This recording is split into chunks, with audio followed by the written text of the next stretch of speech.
Former 3 Division World Champion ang angas ng Pinas, Janriel Casimero, active na active ngayon sa social media. Mukhang napapadala ang pag-iingay ngayon ni Casimero mula nung manalo si Naoya Inoue kay Tapales. Casimero kasama sa listang ililigpit ni Naoya Inoue sa taong 2024. Nung mabalitaan ni Casimero na kasama siya sa listahan ni Inoue, napapost agad ang angas ng Pinas sa social media.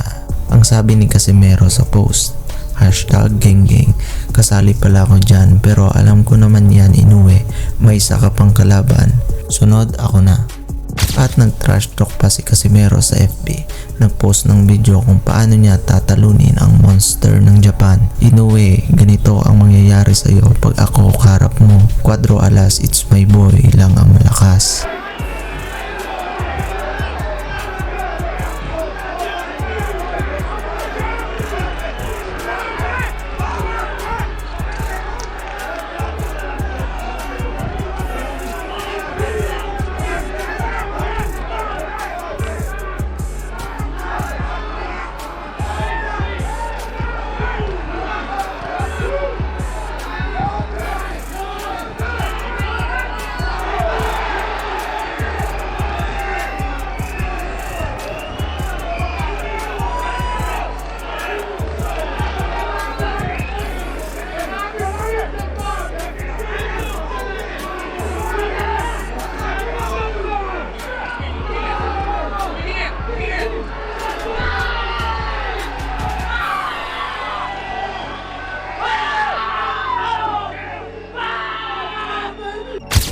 At si Naoya Inoue na mismo ang nagbanggit sa pangalan ni Casimero.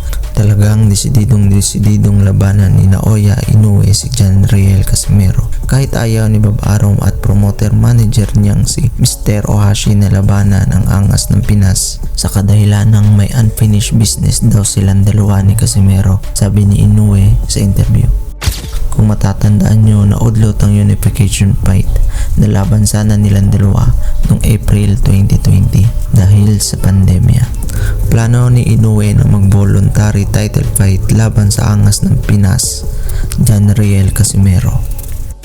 At ang mga maasahan nating makakalaban ni Naoya Inoue para sa taong 2024, Luis Nery, Murodjon Akhmadaliev at Janriel Casimero.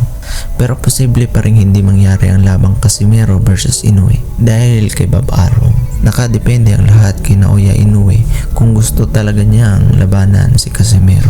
Dahil yun lang ang napagplanuhan, may possibility din kasing magbago ang utak ni Inoue sa susunod pang mga buwan. At 8th Division World Champion Manny Pacquiao tutulungan si Luis Nery na mag-training para talunin si Naoya Inoue upang makalasap si Inoue ng kauna-unahang talo. Luis, we need to come with the champ. The champ is going to show you how to beat Manny. Luis Nery, how to beat Inoue. Luis, we train a little in the States. We come for at least 2 months to General Santos. Manny's training for a fight in April. We come over here. You want to see how to beat him. Yeah, I will tell you the secret how to beat a right-handed guy. It's easy. Being a southpaw, easy to beat a right-handed guy. And it's good to train in this the weather and everything. Fantastic. At nag-respond si Nery sa imbitasyon ni Manny Pacquiao at Gibbons. Nag-post siya sa Twitter, "Ready to train with my idol." Kaya marami pa tayong kapanapanabik na abangan this 2024. Happy New Year everyone!